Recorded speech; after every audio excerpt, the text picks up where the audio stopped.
قصتي الغريبة مع سورة البقرة. مما لا شك فيه أن هذه السورة العظيمة لها أثر عظيم وفوري على من يقرأها كاملة قراءة متواصلة، وأفضل وقت لقراءتها في وقت السحر بعد صلاة ركعتين قيام الليل بنية قضاء الحاجة. بعدها تملئين قربة من الماء وتفتحينها، ثم تبدأين بالقراءة من ألف لام ميم إلى آخر آية، ثم تشربين الماء المرقي بسورة البقرة على مدار اليوم. قصتي من قبل لم أصدق كل ما يقال عن هذه السورة صراحة. كنت من الغافلين التائهين مثل كثير من المسلمين للأسف، حتى أنني لم أكن أعير اهتماما للأمراض الروحية مثل المس والعين والحسد، يعني أقول لن يصيبنا إلا ما كتبه الله لنا. كما أنني لم أكن ملتزمة بالأذكار مثل كثير من الناس، وهذا سبب لي تراكم الأمراض الروحية حتى أصبحت لا أقوى على حمل المصحف. وللإشارة، المرض الروحي يعني يؤثر حتى على الصحة الجسدية، يؤثر عليها المرض الروحي ويسبب القولون العصبي والتوتر، قلة النوم.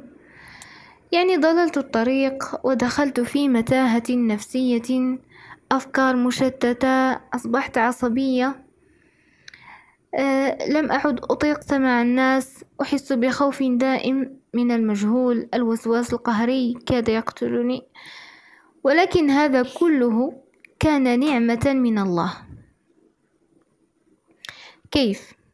كنت دائما أردد الدعاء: اللهم ردني إليك ردا جميلا. كنت أريد العودة ولكن لا أعرف كيف. قلبي مغلق، يعني أحس بصدري مغلق. أجاهد نفسي. حياتي بدأت في الانهيار، علاقاتي الاجتماعية، علاقتي مع زوجي، أولادي، الناس المحيطين بي. سبحان الله، إلى أن جاء الفرج من عند الله. كيف؟ الحمد لله، من علي الله بنعمة الاستغفار. يعني كنت أستغفر الله منذ أن كان عمري 14 عاما، دائما عادتي الاستغفار، وأظن أن هذا هو سبب التسخير، والله أعلم. فمن رأى حياتي قبل وبعد سورة البقرة يعني سيعرف مدى أهمية هذه السورة خصوصا في عصرنا الحالي. المهم، في تلك الليلة جلست، كنت على يوتيوب، فظهر لي فيديو بعنوان بسيط يتكلم على الاستغفار بأعداد كبيرة للأستاذ محمد حجازي.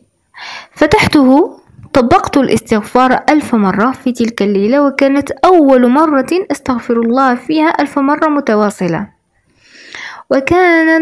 كان رمضان، وكانت ليلة القدر تلك الليلة قبل الفجر. جلست أستغفر وجاهدت نفسي، يعني استغفرت 1000 مرة بصعوبة، مع أنني يعني مداومة على الاستغفار، يعني أستغفر الله 100 مرة. يعني لم أذكر أنني تعديت 100 مرة صراحة، ولكن في تلك الليلة جاهدت نفسي فاستغفرت الله 1000 مرة. وكانت ليلة القدر قبل الفجر. جلست أستغفر، صليت، ثم جلست أرتقب الشروق. صليت الفجر ثم جلست أرتقب الشروق، وفي نيتي سبحان الله العمرة. يعني يقال أنه من جلس في مكانه بعد صلاة الصبح إلى شروق الشمس كتبت له عمره بإذن الله. وقد صدقت نيتي سبحان الله. جاء في نفسي تلك الليلة أنني أريد يعني كضرورة يجب أن أذهب إلى العمرة. فسبحان الله وأنا جالسة فجأة رجع زوجي من المسجد وقال لي: تريدين الذهاب للعمرة؟ فتعجبت، قلت: نعم، ولم لا، ولكن كيف لا؟ قلت له: ليس معنا من المال ما سنذهب به للعمرة، ولكن الحمد لله لا أعرف كيف تيسرت الأمور بشكل عجيب جدا.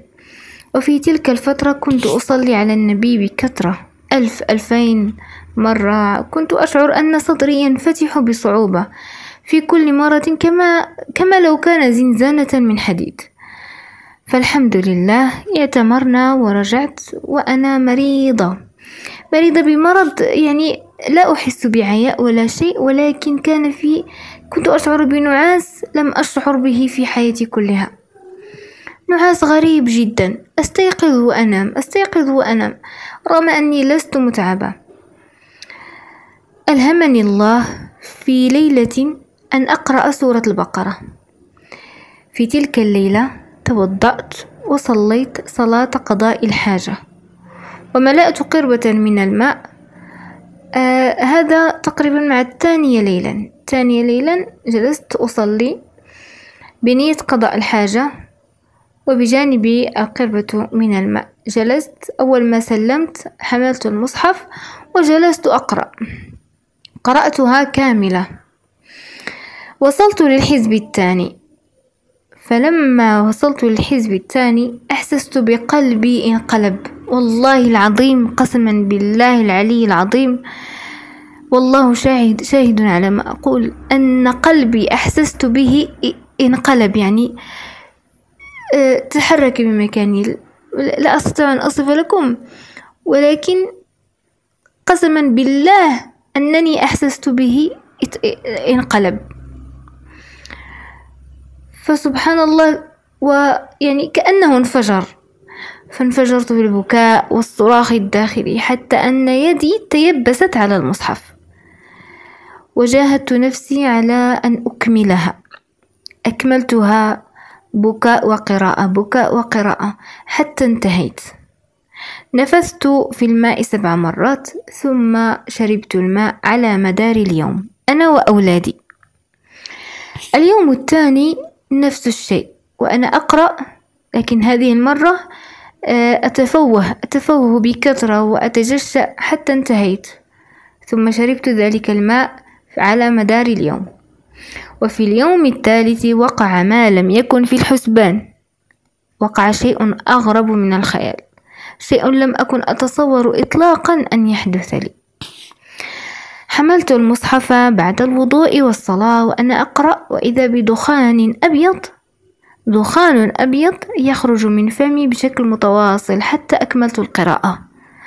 وسبحان الله، لاحظت أيضا أن القراءة كانت سهلة، يعني منذ أن قلت ألف لام ميم لم أعرف كيف وصلت إلى آخر السورة، يعني لم أشعر كيف قرأتها كاملة بدون أي تعب، ولم أحسس بالوقت، ليس كما اليوم الأول والثاني.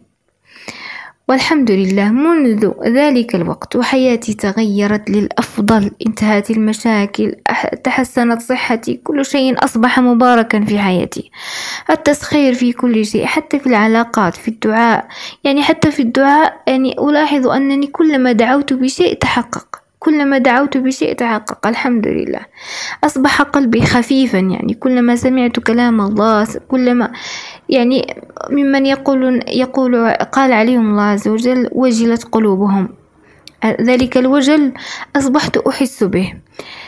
يعني الحمد لله، سورة البقرة فيها سر من أسرار الله عز وجل،